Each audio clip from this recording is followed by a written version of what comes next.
Good morning. In today's class, we'll learn about the some more control structures and advantages of structured programming.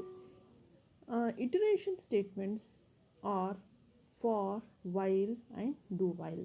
These statements create what is called as loops. A loop repeatedly executes the same set of instructions until a termination condition is met. And there are many looping structures like while, do while, and for. We'll study each of them now. While loop. The while loop is most fundamental looping statement. It repeats a statement or block while its controlling expression is true. You can see the syntax here. While condition, if the condition is true, then only the body of the loop is executed. The condition can be in any Boolean expression. The body of the loop will be executed as long as the conditional expression is true. When condition becomes false, the control passes to the next line of the code immediately following the loop. Next, we have the do while statement. A while loop is initially false, then the body of the loop will not be executed at all. However, sometimes it is desirable to execute the body of a loop, while loop, at least once, even if the condition expression is false to begin with. In other words, there are times when we would like to test the termination expression at the end of the loop rather than at the beginning. So, so we have for this we have do while loop. The do while loop always executes its body at least once because its conditional expression is at the bottom of the loop, as you can see here in the general form. Do loop body, and the while in the while statement you are writing the conditional expressions. Each iteration of the do while loop first executes the body of the loop and then evaluates the conditional expression. If this expression is true, the loop will repeat, otherwise the loop will terminate. In this you can see here do loop body and while the condition is mentioned at the bottom, and even in the flow control flow diagram you can see here you are initializing the value, then loop body is there, then at the last conditional statement is mentioned. If the conditional statement is true, then the loop is updated and the loop is executed. If the conditional statement is false, it will exit the loop.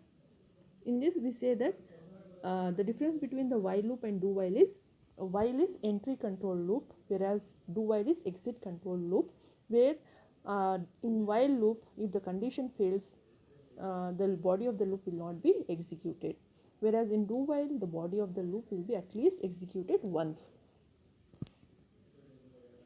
Then we have the for loop. For the general format is for initialization, condition, and iteration. The for loop operates as follows.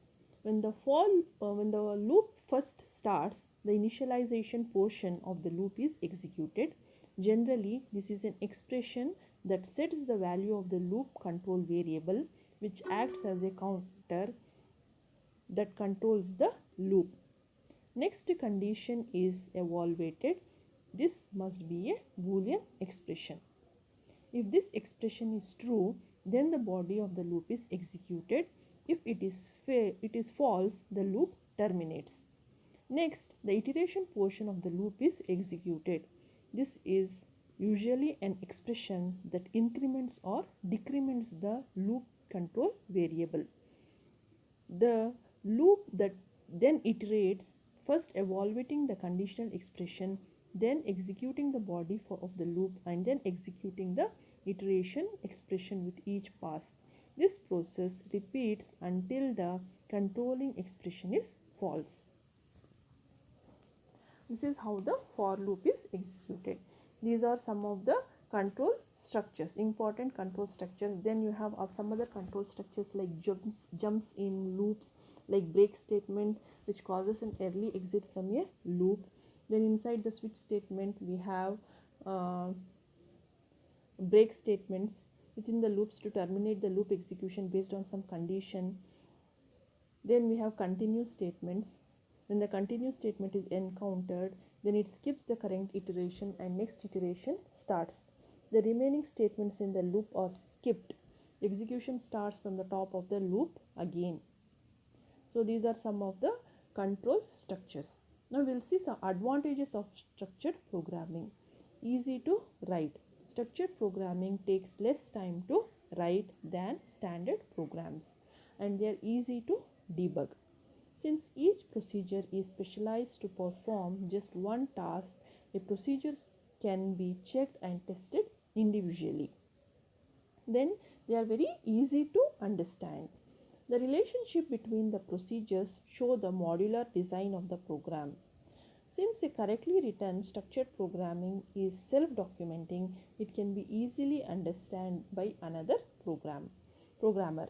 These are the advantages of structured programming.